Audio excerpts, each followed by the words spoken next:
Over our last 2-3 classes, we have made sufficient acquaintance with all the different classes of Hindu Shastras. Our guides in a life of Dharma and Adhyatma, in a life of religion and spirituality. As we already heard, first and foremost come the Vedas and the Upanishads, or Shruti.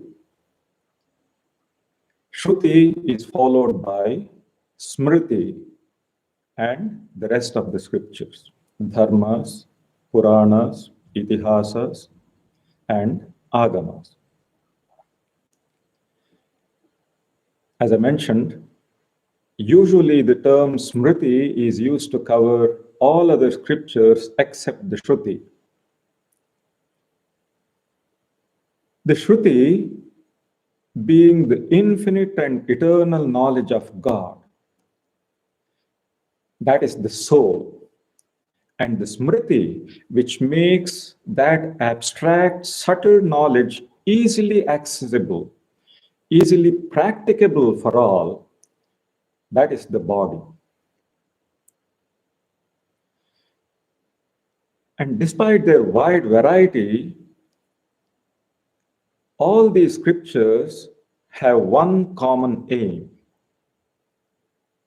And that aim is to make a human being a perfect spirit like God, to enable every individual to realize the God in them. Being sources of spiritual knowledge, the scriptures have the power, they can arouse our imagination, they can stimulate our intellect, but above all, they can form our character. They can put our character on a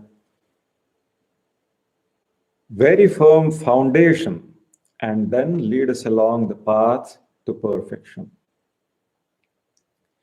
If we follow their guidance, if we undergo the disciplines they prescribe faithfully and with humility, we are bound to become perfect, free. The sages assure that. We are bound to become God-like spirits in the end. And this final aim of human life is what we differently call self-realization or God realization, freedom, liberation, and so on. The Veda, as knowledge of God, rules supreme. The Veda comes above everything. It is indisputable. And we have already seen why it is so. But at the same time, we also heard what Shankaracharya said, that the knowledge of Brahman taught by the Veda reaches its consummation only in direct personal spiritual experience. Just as personal experience is always to be validated by the Veda, the truth of the Veda has also to be tested and verified in personal experience. In a genuine spiritual experience, these two always tally. Now, the difficulty is such genuine spiritual experience of the kind the Vedas and Upanishads speak, is an extreme rarity. A very, very far cry to the vast majority of us. We talk so easily about Atman and Brahman, yoga and samadhi, as if they were such commonplace things. Swami Vivekananda once humorously said, A man must first at least see a ghost before he can call himself spiritual. We people are so body bound that probably Swamiji meant that we had very little chance of even seeing a disembodied spirit. Sri Ramakrishna was once asked by one of his close disciples, under what conditions does one see God? Sri Ramakrishna said, cry to the Lord with an intensely yearning heart, and you will certainly see him. People shed a whole jug of tears for wife and children. They swim in tears for money, but who weeps for God? Cry to him with the real cry. But are we able to do that? To cry to God with the real cry? We aren't. Why? Sri Ramakrishna says, you can't see God without purity of heart. Through attachment to worldly things, the mind has become stained, covered with dirt, as it were. A magnet cannot attract a needle if the needle is covered with dirt. Wash away the mud, and the magnet will draw it. Likewise, the dirt of the mind can be washed away with the tears of your eyes. The stain is removed if one sheds tears of repentance. Then God, who is like the magnet, draws to himself the mind, which is like the needle. Then the devotee goes into samadhi and gets the vision of God. These are Sri Ramakrishna's words. So we see, it all comes down to purity of heart and sincerity of purpose, which I mentioned in the very first class of the series. Among thousands of people, one here and there strives for perfection. And of those who succeed, and of those who strive and succeed, one perchance knows God in truth. These are Sri Krishna's words in the Bhagavad Gita. According to the Hindu scriptures, only a soul born in a human body is able to realize God. Souls can be born in subhuman bodies, they can take on superhuman bodies. But the Gita says, only a human being is able to realize God. Subhuman beings, animals and plants, and superhuman beings, gods and angels, they can only experience the results of the actions performed by them when they were human beings in previous births. The bodies that they occupy now are meant only for experience. That is why those births are called, or those planes of existence, subhuman planes and superhuman planes, are called bhoga bhumis. That is, planes of experience. Whereas only the human plane is called the plane of action, karma bhumi. This is where we can make fresh karma. Now, consciousness manifests itself in two different ways in living beings. In subhuman beings, consciousness manifests itself as instinct. And in human beings, it manifests itself as reason. And of all living beings on earth, only a human being has this capacity to inquire about the soul and its relationship with God. That is why Sri Ramakrishna once observed, is a human being such a small thing? He can think of the infinite. So, even among countless such human beings, only a rare few develop such a desire for inquiry.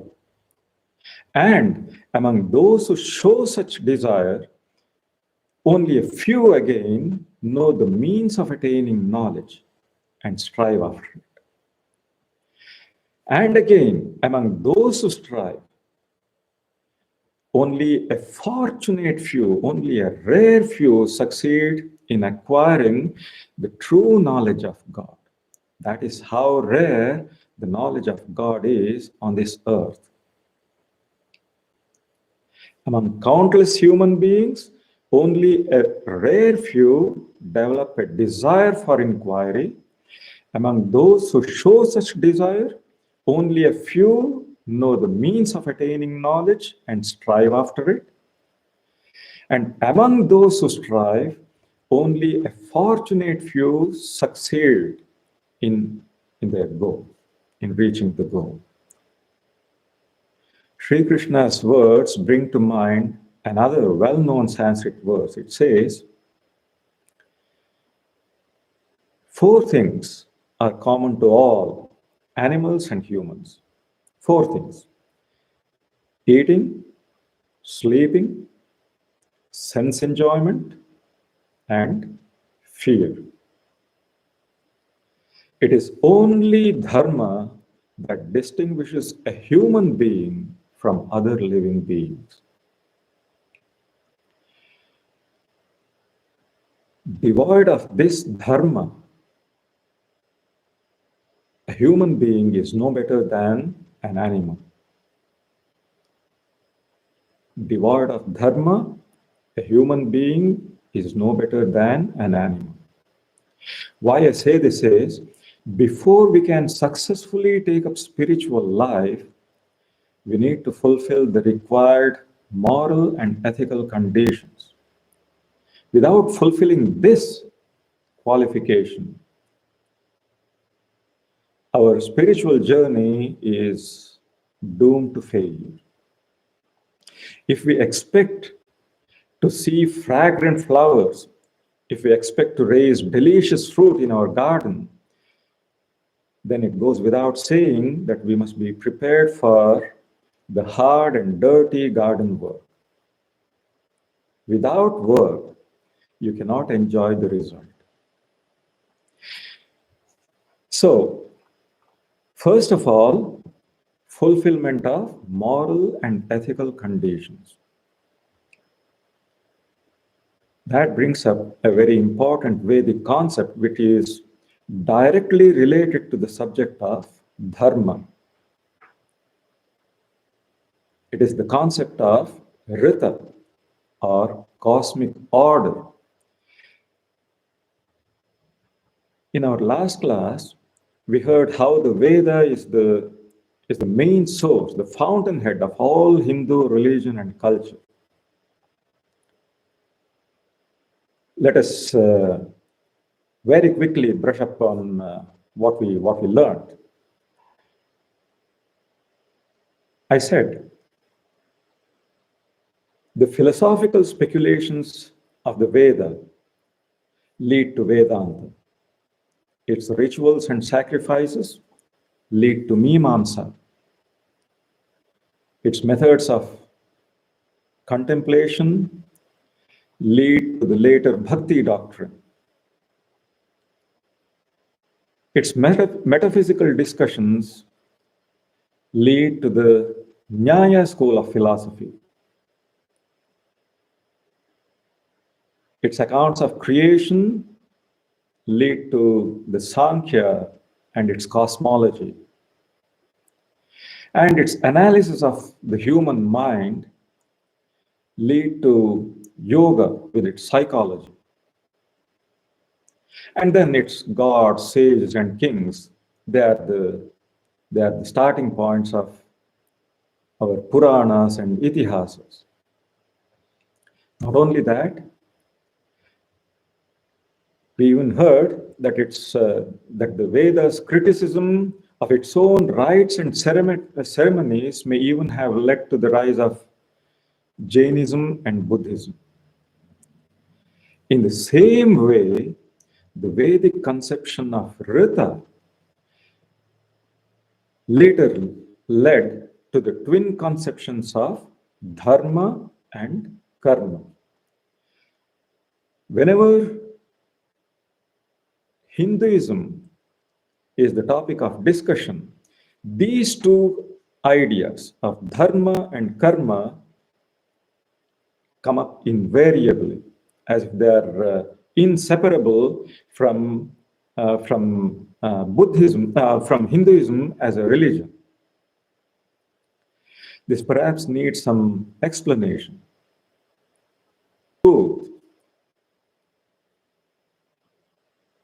And depending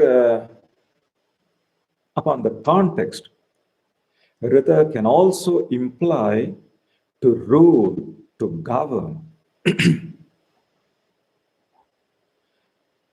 In the Vedic religion, Rita is the principle of natural order.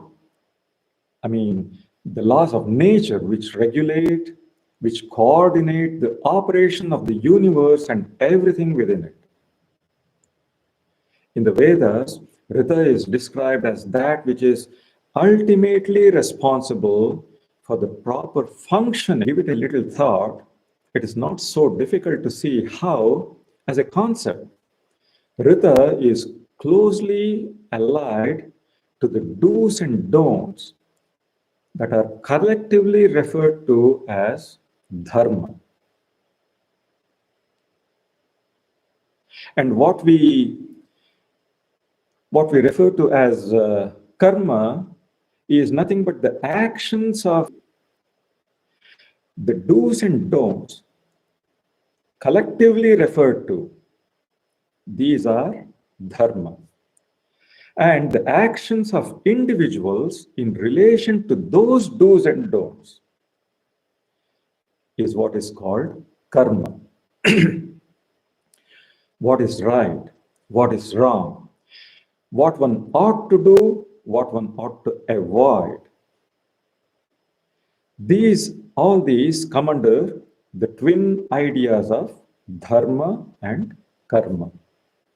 It is interesting to see how similar these three words are. I mean, German, Recht. It is interesting. The English and German words are derived from the Sanskrit Rita.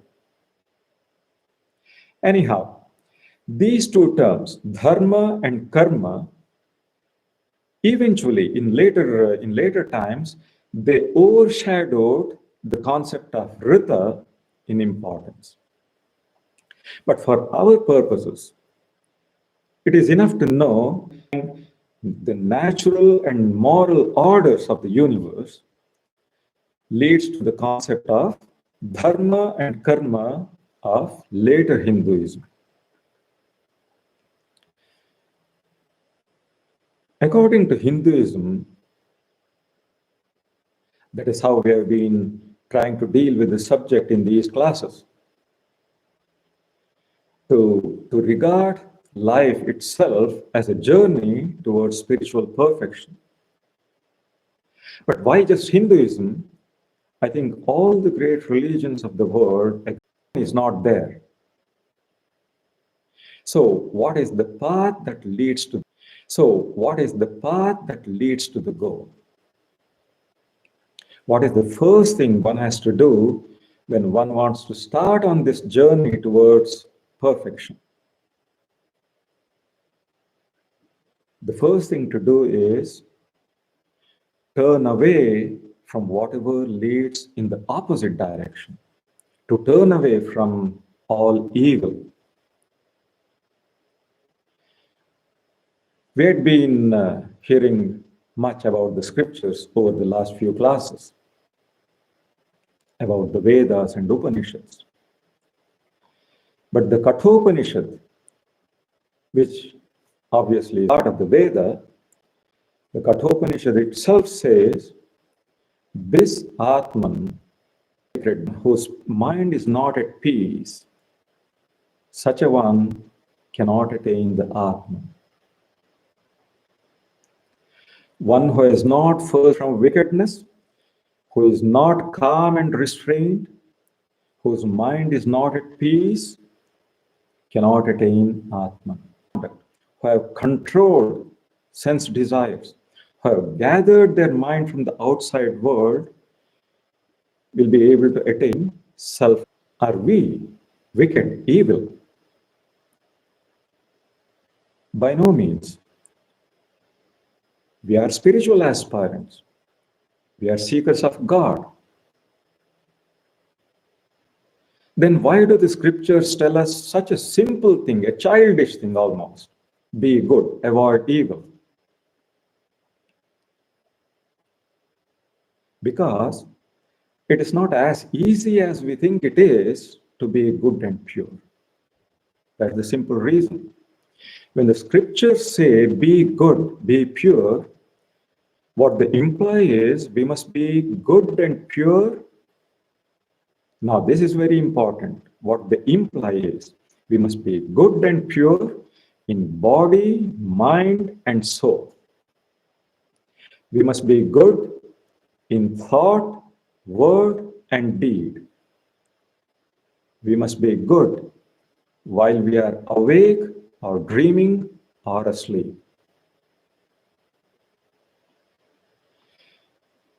We must be good and pure in body, mind, and soul, in thought, word, and deed, while we are awake or dreaming or asleep.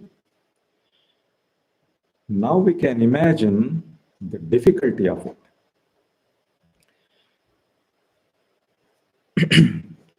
Rajiv. Power. For most of us, the acquisition of such goodness and purity could be the task of an entire lifetime, if not several lifetimes.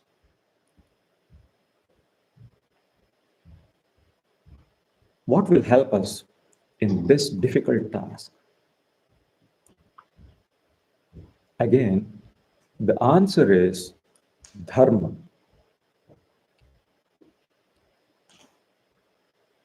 The first stage in our upward, in our Godward journey is characterized almost entirely by the practice of Dharma, and particularly by the performance of our own respective duties, which are known as Swadharma. The word Dharma can be understood in two ways. It can be understood in a somewhat technical sense and in a general sense. In a technical sense, Dharma includes everything that the Shastras teach us, everything that we can learn from the Shastras, which lead to our moral and spiritual good. A dharmic nature, a virtuous character, dharmic qualities, good attributes of heart and soul, righteous actions, and such other things. But in a general sense, the word means all duties that fall on an individual according to their position as responsible members of a community of life. We can at once see how closely interconnected these two meanings of Dharma are. Our duties and obligations acquire their significance only from the unseen spiritual value that is attached to them. We don't see the spiritual value, but that it's what gives value to all our actions.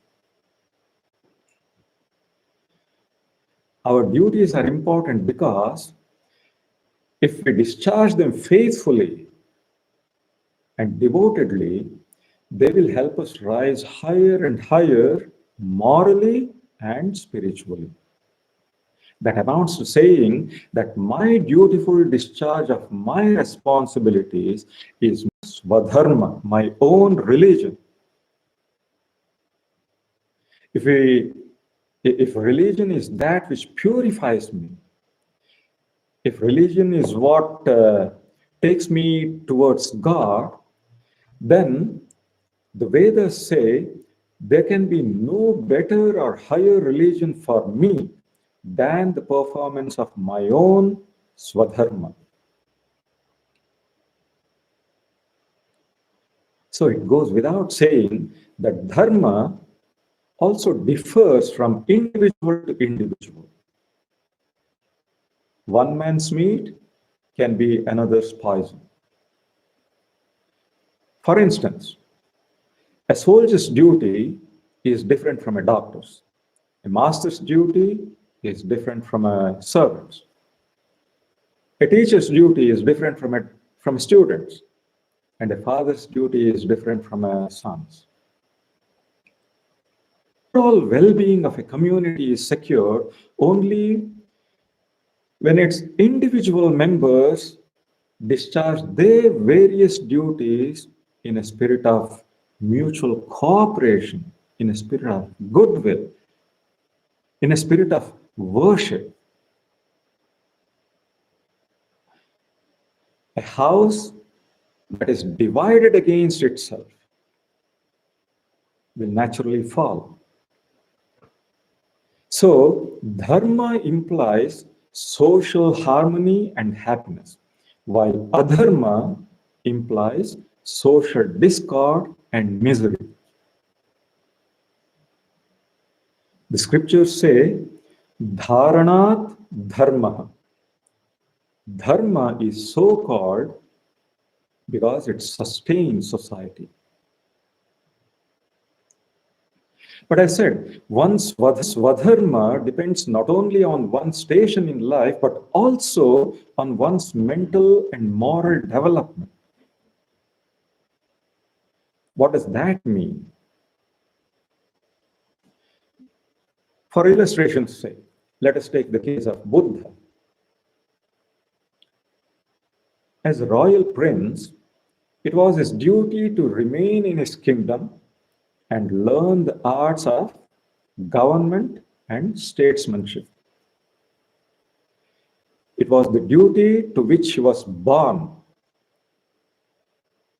But the four famous sides that he saw, his direct encounters with old age, disease, death, and the calm face of an ascetic, these four sides resulted in his, and the calm face of an ascetic, these four sides resulted in his spiritual conversion.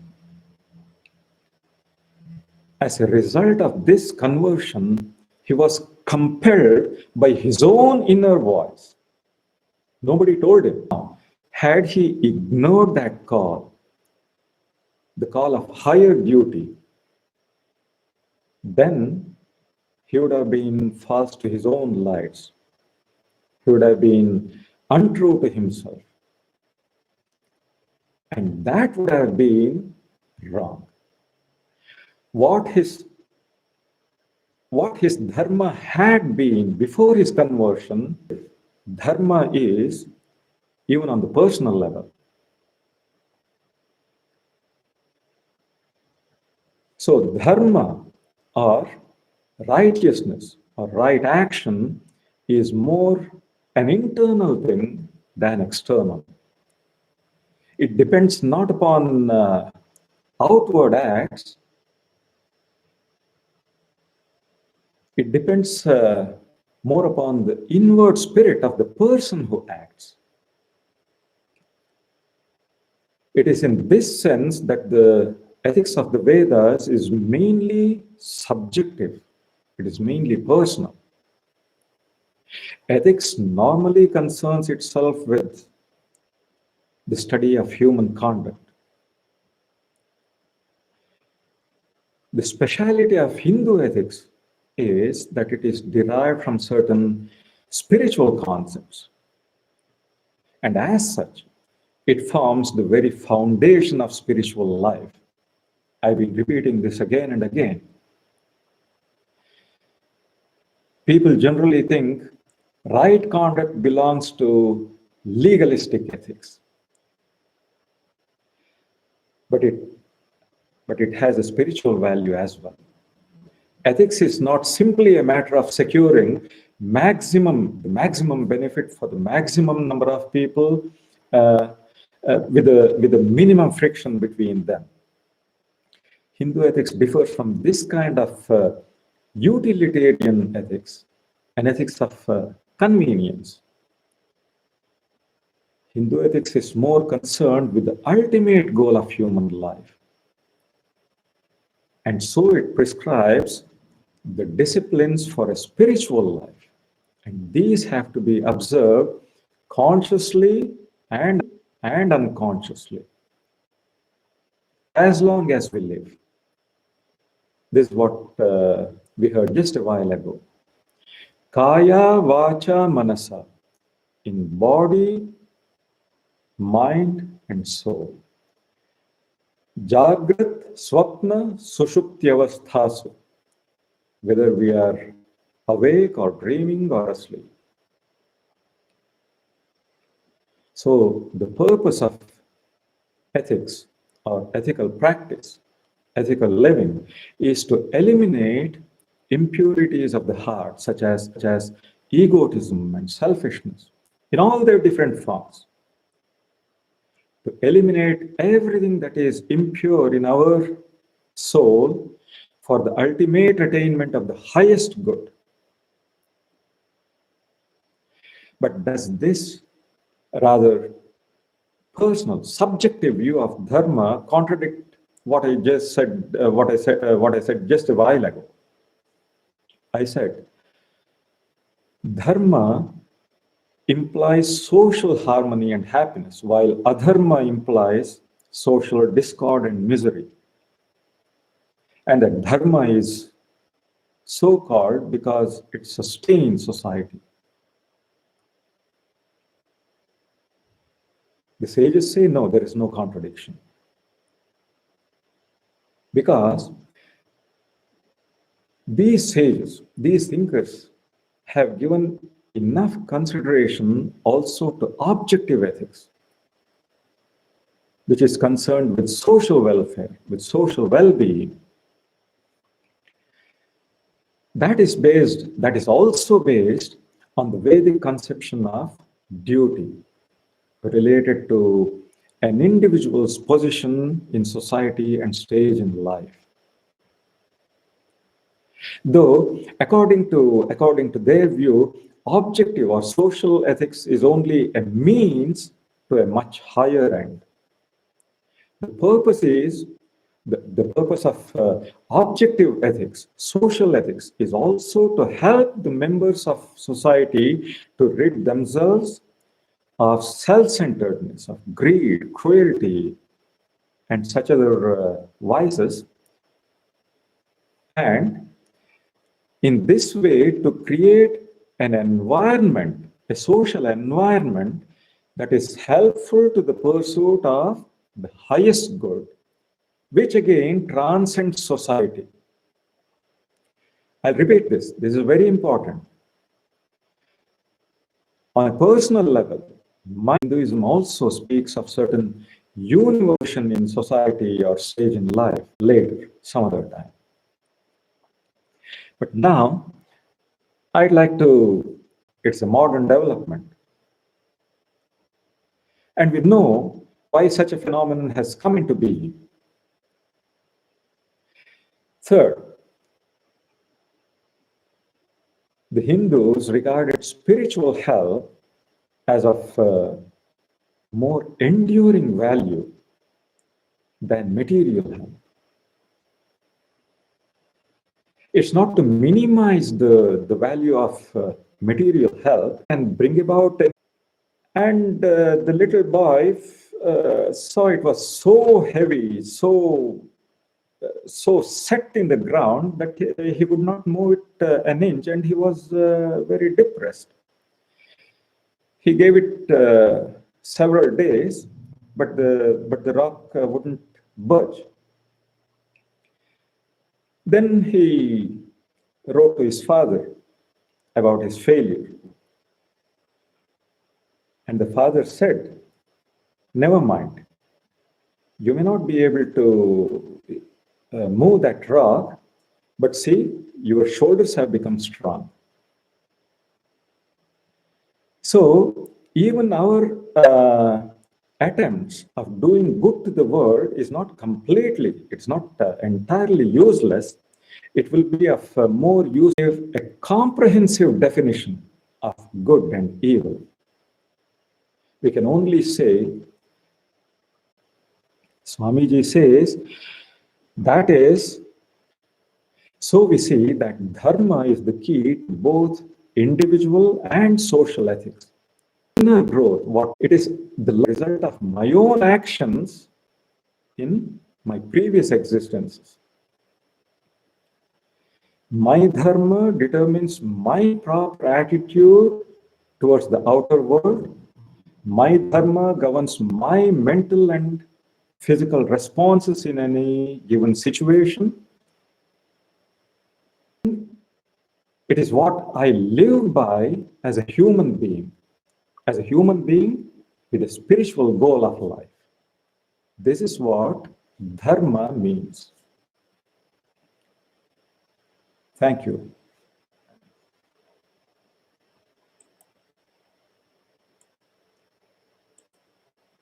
This is what I had planned to say about dharma this afternoon. I hope it was understandable, and I hope you all find it useful, and I hope God gives me the strength to walk this talk.